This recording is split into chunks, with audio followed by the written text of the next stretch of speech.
Welcome to the Slop Farm. Enjoy the video. You begin by confirming essential power and network conditions so the controller can talk to the camera. Make sure PoE or 12V is stable and the Ethernet link light is solid. Once done, check that camera and controller are on the same subnet. Assign a static IP or accept DHCP, then note gateway and mask.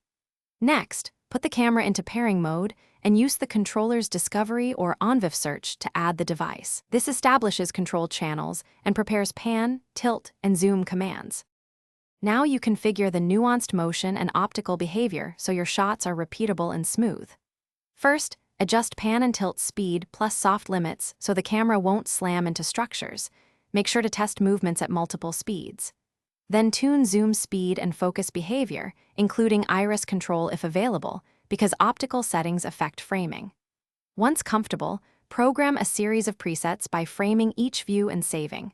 Finally, link presets into a timed tour for automated patrols and verify transition. To finish, execute the full routine and observe each motion and zoom change. You want repeatable, accurate framing every run. Make sure to save the final configuration locally on the controller and export a backup to external storage so you can restore quickly. If something fails, don't panic. Check basic network reachability and IP conflicts, confirm correct control port and OnVIF credentials, verify firmware compatibility, and power cycle the camera and controller. Often a restart clears session errors and restores control. Thanks for watching. Consider subscribing if we helped you today.